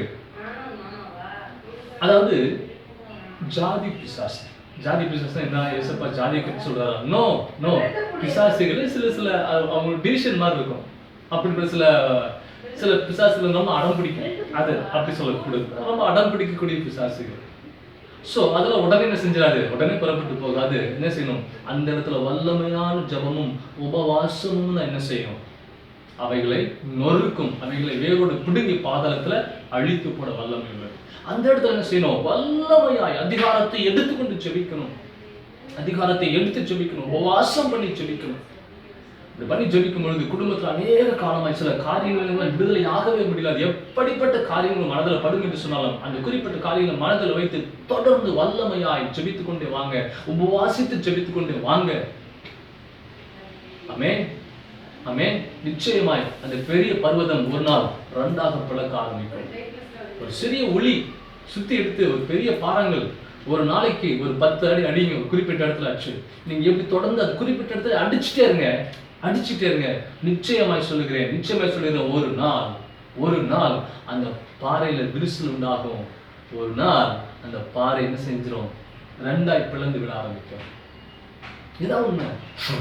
அதே போல தேவ சமூகத்துல நம்ம ஜெபித்துக் கொண்டே இருக்கணும். அந்த குறிப்பிட்ட காரியங்களை விடாம கண்டிப்பா ஆண்டவரே எங்களுக்கு செய்து கொடுங்கப்பா. அநேக காரியமாய் நாங்கள் ஜெபித்துக் கொண்டிருக்கிறோம், அநேக காலமாய் விண்ணப்பம் பண்ணி கொண்டிருக்கோம், எங்களுக்கு காரியத்துக்கான கர்த்தர் பரிபூரணமாய் செய்து கொடுங்கன்னு சொல்லி வைராக்கியமாய் தேவ சமூகத்தில் நிற்கும் பொழுது நிச்சயமாய் ஒரு நாள், அதாவது முன்குறித்து வச்சு பாருங்க, நாள் அது எந்த நாளாக இருக்கலாம், இந்தா இருக்கலாம், நாளையா இருக்கலாம், அடுத்த வருடமா இருக்கலாம், அடுத்த மாதமா இருக்கலாம், எப்பொழுது வேண்டுமானாலும் இருக்கலாம். நிச்சயமாய் அந்த பர்வதம் சுக்குனராய் நொறுக்க ஆரம்பிக்கும். காரியங்கள் வாய்க்கும். சோர்ந்து போகாதீங்க பிரதர், அம்மா, ஐயா, தம்பி, தங்கச்சி, சோர்ந்து போகாதீங்க. வல்லமையை ஜெபிக்க ஆரம்பிங்க. மனசுக்குள்ள ஏதோ ஒன்று யோசிச்சு கொண்டு ஏதோ ஒரு காரியம் மைண்ட்ல ஓடிக்கிட்டே இருந்து ஏதோ கணக்கு கடமைக்காக ஜெபிக்காதீங்க. முழு மனதையும் ஆண்டு சமூகத்துல செய்யுங்க, வச்சு நீங்க ஜெபிக்க ஆரம்பிங்க. அவர் கிரியைகள் என்ன செய்வார்? எல்லாவற்றையும் செயல்படுத்த ஆரம்பிப்பார். நான்காவது நாம் பயன்படுத்த வேண்டிய ஆயுதம் என்னன்னு சொன்னா பரிசுத்தமான வாழ்க்கை. நான்காவது பயன்படுத்த வேண்டியதான ஆயுதம் பரிசுத்தமான ஒரு வாழ்க்கை. எடுத்துக்கொள்ளும் தானியேல் 1ஆம் அதிகாரம் 8ஆம் வசனம்.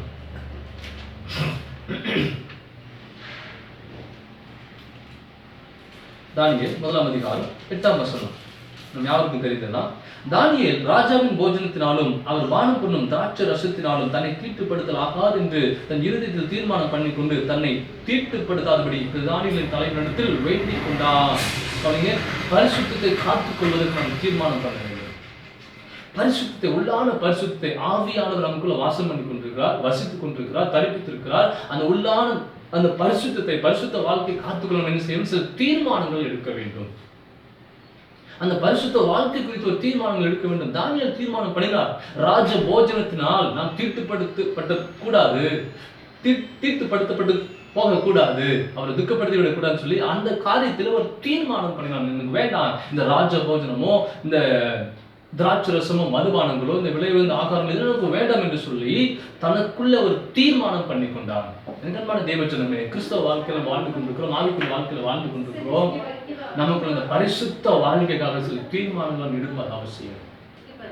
பரிசுத்த வாழ்க்கை குறித்து ஒரு வைராக்கியம் நமக்கு வேணும், ஒரு வாஞ்சை வேணும், தீராத ஒரு ஆசை நமக்கு வேணும் பரிசுத்த வாழ்க்கை குறித்து.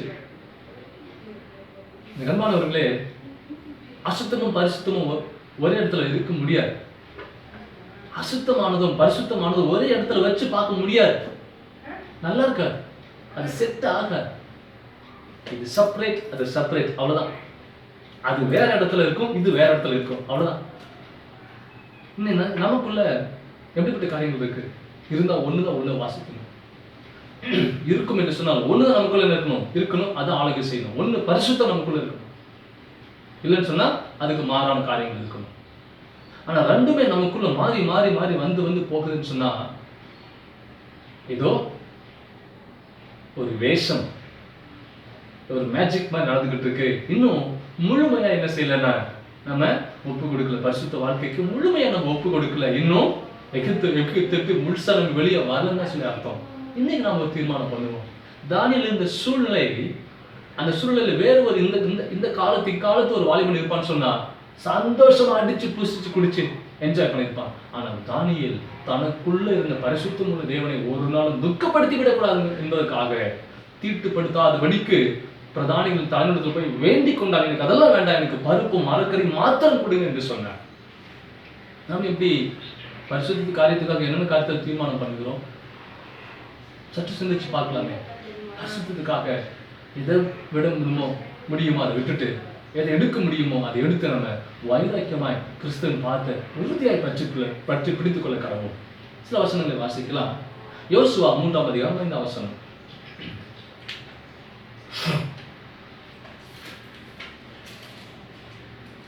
யோசுவா 3ஆம் அதிகாரம் 5ஆம் வசனம்.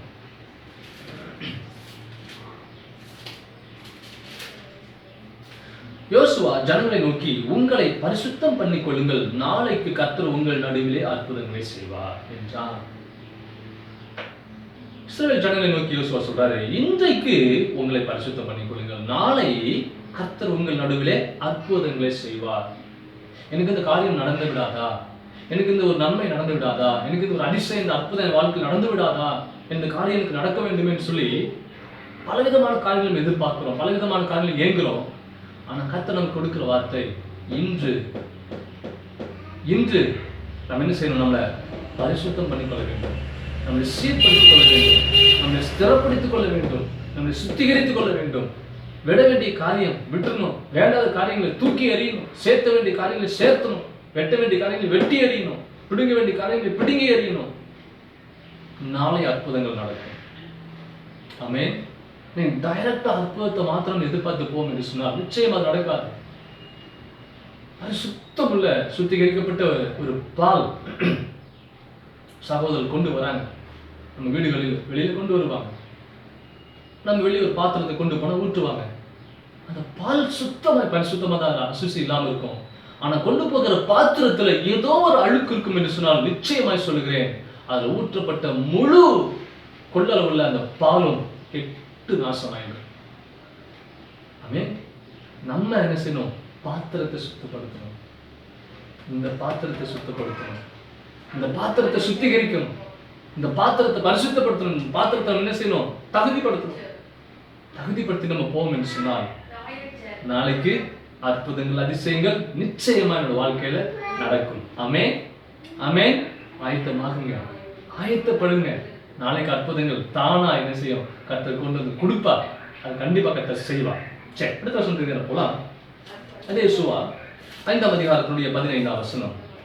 அப்பொழுது கர்த்தருடைய சேனைகளின் அதிபதி யோசுவாவை நோக்கி, உன் கால்களில் இருக்கிற பாதரட்சைகளை கழற்றி போடு, நீ நிற்கிற இடம் பரிசுத்தமானது என்றார். யோசுவா அப்படியே செய்தான். நீங்க 13ல இருந்து 14 வரைக்கும் அந்த 2 வசனத்தை வாசிச்சு பாருங்க. நீங்க வீட்டுல நீங்கள் நேரம் இருக்கணும்னா 2 வசனத்தை வாசிங்க. எந்த சம்பவத்தில் சொல்லப்பட்டு உங்களுக்கு அந்த பின்னணி உங்களுக்கு தெரிய ஆரம்பிக்கும். இப்போ யோசுவாவை பார்த்து தேவதூதன் சொல்றாரு, உன் கால்களில் இருக்கிற பாதரட்சைகளை கழற்றி போடு, நீ நிற்கிற இடம் பரிசுத்த பூமி, பரிசுத்தமானது. இப்போ யோசுவா நிற்கிற வார்த்தை வருது. அங்கிருந்து தேவதூதன் வார்த்தை சொல்றாரு, நிற்கிற இடம் பரிசுத்தமானது, கால்களுக்கு பாதரட்சை கழற்றி போடு. கண்மான தேவஜனமே, நம்ம தேவ பிள்ளைகளா இருக்கிறோம், பரிசுத்தம் உள்ள பிள்ளைகளா இருக்கிறோம். அசுத்தமான காரியங்கள் விட்டு விலக வேண்டும். அசுத்தமான அருவருப்பான காரியம் விட்டு நாம் என்ன செய்யணும்? விலக வேண்டும். அவைகளை எடுத்துக்கொள்ளக்கூடாது, அவைகளை ஆயுதமாய் தரித்துக் கொள்ளக்கூடாது. ஒன்று நமக்கு ஆயுதமாக இருக்க வேண்டும் என்று சொன்னால் ஒன்று அது பரிசுத்தமுள்ள ஆயுதமாக இருக்க வேண்டும். ஆமென். பரிசுத்தமுள்ள ஆயுதத்தை நம்ம தரித்திருப்போம் என்று சொன்னால் பரிசுத்த ஆவியானவர் நமக்கு இருப்பார், பக்க பலமா இருப்பார். அசுத்தத்தை ஒரு மனுஷன் ஆயுதமாய் தரித்திருப்பான் என்று சொன்னால் நிச்சயமா சத்ரு அவன் முன்பாக சுத்தி கொண்டுதான் இருப்பான். வித்தியாசம் தெரியும். அதை பார்க்கும் பொழுதே தெரியும், வித்தியாசம் தெரியும். இவருக்குள்ள எப்படிப்பட்ட ஆவி கிரியை செய்கிறது, எப்படிப்பட்ட ஆவி கிரியை செய்து வார்த்தை பேசணும்னு சொல்லி அவனுடைய செயல்பாடுகளே தெரியும். ஒருத்தர் நடந்துகிற விதத்தை பொறுத்து என்ன செய்யும், அவனுக்கு பின்பாக கிரியை செய்கிற ஆவிகள் என்ன செய்யும் நம்ம கண்டுபிடித்துக் கொள்ளலாம். எது எந்த காரியங்கள ஓடிக்கொண்டிருக்கு சொல்லி கண்டுகொள்ளலாம். மனதின் யோசனைகள் நாவின் பிரதியுத்தரம். அல்லேலூயா. கவனிங்க, உன் காலில் இருக்கிற பாதரட்சைகளை கலற்றி போடு. என் அன்பான தேவஜனமே, தேவன் விரும்பாத காரியங்கள் நமக்குள் இருக்கும் என்று சொன்னால் முதல்ல கலற்றி போட வேண்டும். கலற்றி போட வேண்டிய காரியங்கள் எது? தேவன் விரும்பாத காரியங்கள் எது? பரிசுத்தமான இடத்துல சில அசுத்தமான காரியங்கள் நம்ம செயல்படுத்தி கொண்டிருக்கிறோமா? பரிசுத்தமுள்ள தேவ சமூகத்துல சன்னிதானத்துல அசுத்தமான காரியங்கள் நம்ம இடம் கொடுத்து கொண்டிருக்கிறோமா? தயவு செய்து நம்ம என்ன செய்யணும், அந்த காரியங்கள் இடம் கொடுக்காதபடிக்கு அதை கலற்றி போட வேண்டும். இப்படிப்பட்ட காரியங்கள் கலற்றி போட வேண்டும், அதை எடுத்து போட வேண்டும். எடுத்து போடுவோம் என்று சொன்னால் நிச்சயமாய் ஆவியானவர் தகப்பன் சர்வலோகத்துக்கு ராஜா அவர் செய்ய வேண்டிய காரியங்களால் பரிபூர்ணம் செய்வார். நமக்கு அந்த காரியங்கள் ஆசீர்வாதமாய் மாறும். ஆமென், ஆமென். அடுத்தபடியாக எபேசியர் 4:30 அன்றியும் நீங்கள் மீட்கப்படும் நாளுக்கென்று முத்திரையாக பெற்ற தேவனுடைய பரிசுத்த ஆவியை துக்கப்படுத்தாதீர்கள். பரிசுத்த ஆவியை துக்கப்படுத்தாதீர்கள். நமக்குள்ள தேவன் கொடுத்திருக்க அந்த பரிசுத்த ஆவியை துக்கப்படுத்தும்படியாய் சில காரியங்கள் எப்பவுமே ரெடியா இருக்கும். அது ஆயத்தமா இருக்கும், ஆயத்தப்படுத்தி கொண்டே இருக்கும். ஒன்று போன இன்னொன்று ரிசர்வ்ல வைத்து என்ன செய்யும், அதை ப்ரிப்பேர் பண்ணிட்டே இருக்கும். சமாதானத்தை கெடுக்கலாமா, சந்தோஷத்தை கெடுக்கலாமா, ஒரு மனதை கெடுக்கலாமா, சண்டையை கலைப்பி விடலாமா, பிரச்சனையை கலைப்பி விடலாமான்னு சொல்லிட்டு ஏதோ ஒரு காரியத்தை செய்யும் அந்த சத்துரு உருவாக்கி கொண்டே இருக்கும். பரிசுத்த ஆவியானவர் துக்கப்படும்படியான காரியங்கள் எந்த காரியத்துக்கு இடம் கொடுக்க வேண்டாம்.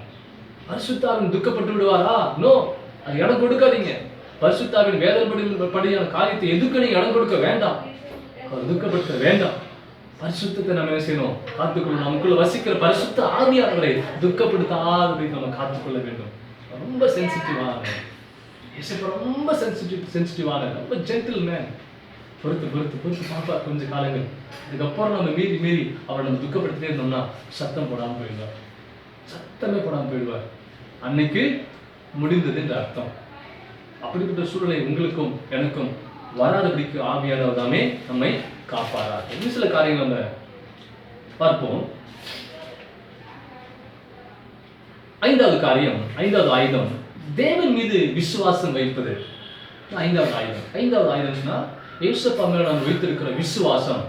அதை நம்ம ஆயுதமாய் தரிப்பித்துக் கொள்ள வேண்டும். தானியேல் திருப்பிக் கொள்வோம். தானியேல் 3ஆம் அதிகாரம். தானியேல் 3ஆம் அதிகாரத்தினுடைய 17ஆம் வசனம். ஷாத்ராக் 16. ஷாத்ராக், மேஷாக், ஆபேத்நேகோ என்பவர்கள் ராஜாவை நோக்கி, நேபுகாத்நேச்சாரே, இந்த காரியத்தை குறித்து உமக்கு உத்தரவு சொல்ல எங்களுக்கு அவசியமில்லை. நாங்கள் ஆராதிக்கிற தேவன் எங்கள் தேவன், நாங்கள் ஆராதிக்கிற எங்கள் தேவன் எங்களை தப்புவிக்க வல்லவராய் இருக்கிறார். அவர் எரிகிற அக்கினி சூளைக்கும் ராஜாவாகி உம்முடைய கைக்கும் நீங்களாக்கி விடுவிப்பார். அடுத்து 5வது காரியம் செய்யணும், தேவன் மீது உள்ள விசுவாசம். விசுவாசத்தை என்ன செய்யணும், ஆயுதத்தை தரித்துக் கொள்ள வேண்டும். ஷாத்ராக், மேஷாக், ஆபேத்நேகோ இருக்கிறாங்க. நேபுகாத்நேச்சார் 60 முழ உயரம், 6 முழ அகலம் ஒரு பொற்சிலை செஞ்சு வைக்கலாம். என்ன செய்யணும், சில இசைக்கருவிகளை வாசிக்கும் எல்லாம் விழுந்து பணிந்து கொள்ள வேண்டும் என்று சொல்லி என்ன செஞ்சாச்சு, கட்டளைகள் கொடுக்கப்பட்டாச்சு. ஆனா இந்த ஷாத்ராக், மேஷாக், ஆபேத்நேகோ என்ன செய்யல, அதுக்கு கீழ்ப்படியல. கீழ்ப்படியலனா 7 மடங்கு அக்கினி சூளை தூக்கி போட்டுருவாங்க சொல்லி எல்லா செய்திகளும் கேள்விப்பட்ட பிறகும் இப்படிப்பட்ட காரியம் ராஜாவுக்கு முன்பாக வந்து செஞ்சாங்க. தேவன் மேல் வைத்த விசுவாசத்தின் நிமித்தமாய் வைராக்கியமாய் துணிந்து நின்றார்கள். நாங்கள் ஆராதிக்கிற தேவன் எங்களை தப்புவிக்க வல்லவர். அடுத்த வருஷம் சொல்லுது பாருங்க, விடுவிக்காமல் போனாலும் நாங்கள் உம்முடைய தேவனுக்கு ஆராதனை செய்வதும் இல்லை, நீர் நிறுத்தின பொற்சிலையை பணிந்து கொள்வதும் இல்லை என்றது ராஜாவாக உமக்கு தெரிந்திருக்க கடவது. அன்பான தேவஜனமே, இந்த வைராக்கியம், இந்த விசுவாசம் வேணுங்க. கிறிஸ்துவுக்காக எல்லா இடத்திலும் என்ன செய்யணும், கிறிஸ்துவின் மீது விசுவாசம் எல்லா இடத்திலும் அதிகரிக்கணும். ஆயுதத்தை தரிப்பித்துக் கொள்ளணும். என்ன நடந்தாலும் சரி, எப்படிப்பட்ட காரியங்கள் ஆனாலும் சரி, நான் கிறிஸ்து மீது தீராத வைராக்கியம் விசுவாசத்தை வச்சிருக்கிறேன். அது யாருக்காக விட்டுக் கொடுக்க மாட்டேன். என்ன நடந்தாலும் பரவாயில்ல, விட்டுக் கொடுக்க மாட்டேன். அவர் என்னை கைவிட்டாலும் சரி, நான் விட்டுக் கொடுக்க மாட்டேன். 3 வாலிபர்கள் தான் அக்கினி சூளை. நோ, இது தீர்மானம். தேவனுக்காக பாராட்டுகிற விசுவாசம், வைராக்கியம், இதுதான் முக்கியம். தேவன் மீது வைத்திருக்கிற விசுவாசத்தின் வைராகி ஆயுதமாய் தரிப்பித்துக் கொள்ள வேண்டும்.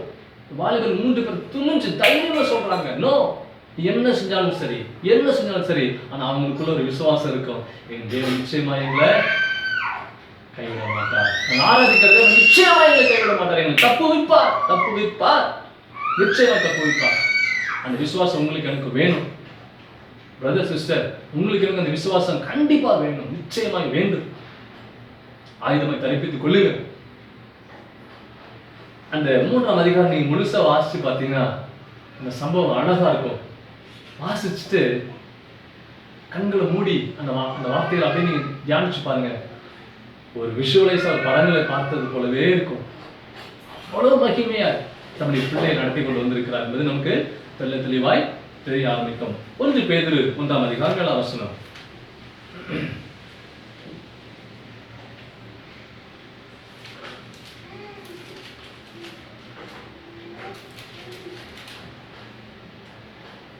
அடுத்து இந்த தேவன் மேல வைக்கிற விசுவாசம் எப்படிப்பட்ட விசுவாசமா இருக்கு சொன்னா, 1:7 அழிந்து போகிற பொன் அக்கினினாலே சோதிக்கப்படும், அதை பார்க்கலும் அதிக விலையே பெற்றதா இருக்கிற உங்கள் விசுவாசம் சோதிக்கப்பட்டு இயேசு கிறிஸ்து வெளிப்படும் போது உங்களுக்கு புகழ்ச்சியும் கனமும் மகிமையும் உண்டாக காணப்படும். அழிந்து போகிற பொன். இன்னைக்கு இந்திய பொருளாதாரம், உலக பொருளாதாரத்தை நிர்ணயிக்கிறது தங்கம். இந்த பொன் தான் என்ன செய்யும், அந்த பொருளாதாரத்தை நிர்ணயிக்கும். ஆனா வேதம் என்ன சொல்லுகிறது, அழிந்து போகிற பொன். இன்னைக்கு ஒரு 10 சவரன் இருக்கு, ஒரு 25-50 சவரன் இருக்கு, 100 சவரன் இருக்கு, 200 சவரன் இருக்குன்னு ஒரு மனுஷன் பெரிய ஆளை நினைத்துக் கொள்கிறான். அவன் நினைத்துக் கொள்ளட்டும், ஆனா வேஸ்ட். அவைகள் அழிந்து போகக்கூடிய காரியங்கள். ஒரு மனுஷனிடத்துல பணத்தை வைத்தோ, பொருளை வச்சோ, நகையை வச்சோ, செல்வாக்க வைத்தோ ஒரு மனுஷன் இன்னொரு மனுஷன் தீர்மானம் பண்ணுகிறான் என்று சொன்னால் அவன் முட்டாள். கவனிக்கிறீங்களா? மாம்சத்தின் காரியங்களை வைத்து பணத்தையோ, பொருளையோ, படிப்பையோ, அந்தஸ்தையோ, அழகு, அந்த செல்வாக்கையோ வைத்து இன்னொரு மனிதன் அவனை தீர்மானம் பண்ணுகிறான் என்று சொன்னால் அவன் முட்டாள். அவ்வளவுதான். என் கண்மான தேவஜனமே, ஆவிக்குரிய ஆயுதங்கள், ஆவிக்குரிய மனுஷனுக்குள்ள இப்படிப்பட்ட காரியங்கள் இல்ல. அவன் பணத்துக்கு செவி கொடுக்கல, நகைக்கு செவி கொடுக்கல, செல்வாக்குக்கு செவி கொடுக்கல. அவன் கர்த்தரை மாத்திரமே சார்ந்து கொண்டிருக்கிறான். அவன் தேவன் மீது அந்த விசுவாசத்தை மாத்திரமே நிலையை உறுதியாய் தரித்துக் கொண்டிருக்கிற எலியாவை போல. அப்படி யாரை நீங்க மனதில் பாக்குறீங்களோ, உலக பொருளுக்கு ஆசைப்படாம, உலக காரியங்களுக்கு ஆசைப்படாம தேவன் மீது முழுக்க விசுவாசத்தோடு கூட இருக்கிறார்களோ, நிச்சயமா சொல்றேன், அவர்களை நல்ல கனமுள்ள மனிதர்களால் நீங்க மதிக்க கற்றுக்கொள்ள வேண்டும். அவர்தான் தேவனுடைய பார்வையில் வெளியேற பெற்றவர்கள். மற்றவை எல்லாமே அழிஞ்சு போகும். இன்னைக்கு எத்தனை கோடிகள் இருந்தாலும் அடுத்த நிமிஷம் வேற இடத்துக்கு கை மாறிடும். செல்வாக்குகள் அழிந்துவிடும். கட்டிட வீடு, பொருள் எல்லாம் ஒரு செகண்ட்ல மறைந்து போகும். தேவன் மேல் வைக்கிற விசுவாசம் ஒரு நாள் என்ன செய்யாது, நம்மளை ஏமாற்றாது. இழந்தவைகள் அத்தனையும் பல மடங்கு என்ன செய்யும், கொடுத்து கொண்டே இருக்கும். அல்லேலூயா, அல்லேலூயா. ஏழாவது காரியமாக ஒரு காரியம் நம்ம பார்க்க செய்யலாம். ஜெபித்து முடிக்கலாம். ஏழாவது காரியம் பார்த்து ஜெபித்து முடிக்கலாம். தேவன் மீது வைராக்கியம் காட்டுவது. தேவன் மீது வைராக்கியம் காட்டுவது. இப்ப நம்ம பார்த்தோம், ஷாத்ராக், மேஷாக், ஆபேத்நேகோ, அவங்க 3 பேருமே சகோதரர்கள் தான். இங்க இப்ப நம்ம பார்க்கக்கூடிய காரியங்கள் தானியேல் 6ஆம் அதிகாரம். ஃப்ரெண்ட்ஸ், இவங்க எல்லாம் சேர்ந்து ஒரு ஃப்ரெண்ட்ஸ் தான். இவங்கெல்லாம் சேர்ந்து நண்பர்கள். 6ஆம் அதிகாரத்துடைய 7ஆம் வசனம் வாசிக்கிறேன். எவனாகிலும் 30 நாள் வரையில் ராஜாவாய்க்கு உமைத்தவர் எந்த தேவனையானாலும் மனுஷனையானாலும் நோக்கி யாதொரு காரியத்தை குறித்து விண்ணப்பம் பண்ணினால் அவன் சிங்கங்களின் கெபியிலே போடப்பட ராஜா கட்டளை பிறப்பித்து உறுதியான தாக்கீது செய்ய வேண்டும் என்று ராஜ்யத்தினுடைய எல்லா பிரதானிகளும், தேசாதிபதிகளும், பிரபுக்களும், மந்திரிமார்களும், தலைவரும் ஆலோசனை பண்ணி கொண்டிருந்தார்கள். ஆலோசனை பண்ணி பிக்ஸ் பண்ணிட்டாங்க. இப்படிதான் செய்யணும்னு சொல்லி கொண்டு வந்துட்டாங்க. எதற்காக சொன்னா, 30 நாள் வரைக்கும் அந்த தனிவு ராஜா ஒரு காரியத்தை செஞ்சாங்க. எந்த தேவனை வணங்க கூட, தன்னை தான் வணங்க வேண்டும். எப்படி? ராஜாவை தான் வணங்கணும், அவ்வளவுதான். மனுஷன் தான் வணங்கணும், எதையும் வணங்க கூட. அப்படி மீறி வணங்க என்ன செஞ்சிடணும், சிங்கங்களின் கெபியில தூக்கி போடப்பட வேண்டும் என்று சொல்லுவோம். ஆனா இங்க இருக்கிறது யாரு? ஒரு வைராக்கியம் உள்ள ஒரு மனிதன். தேவனுக்காக வைராக்கியம் பாராட்டுகிறதுல தீவிரமாய் இருக்கிற ஒரு மனிதன் தானியேல். நல்லா கவனிங்க. இந்த செய்தி காதுக்கு வந்துருச்சு. குற்றம் பிடிக்கிறதுக்கு பாக்குறாங்க. இந்த தானியேல் எந்த காலத்துல குற்றம் கண்டுபிடிக்கவே முடியல. எதுல குற்றம் கண்டுபிடிக்கலாம் சொன்னா, ஆவிக்குரிய காரியத்தை வச்சு என்ன செய்யறாங்க?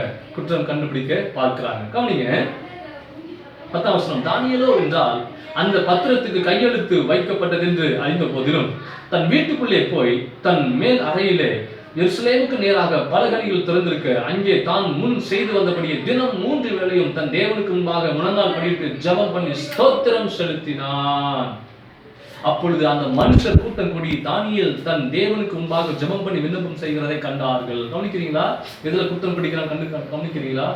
நம்ம கர்த்தருக்காக எதுல வைராக்கியமா இருக்கிறோமோ, எதுக்காக எந்த காரியத்துல வைராக்கியமா எழும்ப ஆரம்பிக்கிறோமோ வெளியிருந்து வரமாட்டாங்க. கூட இருக்கிறவங்களே சத்துருவா எழும்புவார்கள். நம்ம ஜெபிக்கிறோம், வேதத்தை வாசிக்கிறோம், பாடி ஆராதிக்கிறோம், தேவனா மகிமைக்காக நம்ம பிரகாசிக்க ஆரம்பிக்கிறோம், ஃபாஸ்டிங் போடுறீங்க, தேவனுக்காக ஏதாவது செய்யணும் நீங்க நினைக்கிறீங்கன்னு சொன்னா உங்களை சுற்றில் இருக்கிறவங்களோட கூட இருக்கிற யாரோ ஒருத்தர் மூலியமா சத்துருனை செய்வான், கிரியை செய்ய ஆரம்பிப்பான். இந்த தானியேலை வேற எந்த காரியத்தையும் குற்றம் கண்டுபிடிக்க முடியல. எந்த காரியத்தையும் குற்றம் கண்டுபிடிக்கவே முடியல. அவர் தேவனை ஆராதிக்கிறார், அவர் ஜெபிக்கிறார், தேவ சமூகத்தில் தினம் 3 வேளை ஜெபிக்கிறார். அப்படிங்கிற ஒரு காரியத்தை தான் அவன் கண்கள்ல என்ன செஞ்சது பட்டது. அதை பிடிச்சு வச்சுட்டு அவன் குற்றச்சாட்ட ஆரம்பிக்கிறாங்க. கவனிக்கிறீங்களா? கண்மான தேவ ஜனமே. ஆனால் தானியேல் விட்டாரா? அந்த காரியத்தை விடவே இல்லை. சிங்கங்களை தூக்கி போட்டாங்க. அதனால கர்த்தர் என்ன செஞ்சாரு? சிங்கங்கள் வாயில அடைத்து போட்டார். எந்த ராஜா தூக்கி போட சொன்னானோ அந்த ராஜாவுக்கு இரவெல்லாம் தூக்கமே இல்லை. அதிகாலையில போய் என்ன செஞ்சாரு? போய் பார்க்கிறாரு. அதிகாலையில போயிட்டு 16 வருஷம். அப்பொழுது ராஜா கட்டளையிட அவர்கள் தானியேலை கொண்டு வந்து அவனை சிங்கம் கவியிலே போட்டார்கள். ராஜா தானியேலை நோக்கி, நீ இடைவிடாமல் ஆராதிக்கிற தேவன் உன் தேவன் உன்னை தப்புவிப்பார் என்றார். பாருங்க, அந்த வசனத்தை மாத்திரம் வாசித்து நான் சொல்றேன். 20 வசனம். ராஜா காலையில் அதிகாலம் எழுந்து ராஜா கெபியின் கிட்ட வந்தபோது துயர சத்தமாய் தானியேலை கூப்பிட்டு, தானியேலே, ஜீவனுள்ள தேவனுடைய தாசனே, நீ இடைவிடாமல் ஆராதிக்கிற உன் தேவன் உன்னை சிங்கங்களுக்கு தப்புவிக்க வல்லவராய் இருந்தாரா என்று சொல்லி என்று தானியேலை கேட்டான். அப்பொழுது தானியேல், ராஜாவே நீர் வாழ்க. ராஜா, டோன்ட் வரி, நான் நல்லா இருக்கேன், ஐம் ஃபைன், நான் நல்லா இருக்கேன் ராஜாவே. நினைச்சாங்க இவன் கதை தூக்கி போடும்போது முடிஞ்சிருக்குன்னு சொல்லி. சிங்கங்கள் என்னை சேதப்படுத்தாதபடிக்கு தேவன் தம்முடைய தூதனை அனுப்பி அவைகளின் வாயை கட்டி போட்டார். கண்பான தேவ ஜனமே, நீங்க நானும் தேவனுக்காக வைராக்கியமாய் இருக்க பழகிக் கொள்வோம் என்று சொன்னால் நமக்கு பாதுகாப்பான இடம் எது தெரியுமா? சிங்கங்களின் கெபிகள் தான். தேவனுக்காக நம்ம பிரகாசிக்கும், தேவன் நாம மகிமைக்காக நம்ம சாட்சியா நிக்கணும்னு சொன்னா நமக்கு பாதுகாப்பான இடம் எது தெரியுமா? அக்னி சூழதான். அது நமக்கு சேஃபான இடம். அக்னி சூழதான் நமக்கு பாதுகாப்பான இடம். சிங்கங்களின் கெபிதான். அதுல வச்சுதான் கர்த்தர் அழகாக ப்ரொடெக்ட் பண்ணுவார். வைராக்கியத்தை மட்டும் விட்டுறாதீங்க. தேவனுக்காக வைராக்கியத்தை மட்டும் ஒரு நாள் விட்டு விட வேண்டாம். சில மீதி இருக்கிற காரியங்கள், அந்த ஆயுதங்களை நம்ம அடுத்த வாரம் கர்த்தருக்கு சுத்தம் என்று சொன்னால், கர்த்தர் வருகை தாமதிக்கும் என்று சொன்னால் அடுத்த வாரம் என்ன செய்யலாம், பார்க்கலாம். இதை தியானிங்க. வார்த்தை குறித்து சிந்தித்துக் கொண்டிருங்க. இந்த வார்த்தைகளையே சிந்தித்துக் கொண்டிருங்க. கண்களை மூடி ஜெபிப்போம்.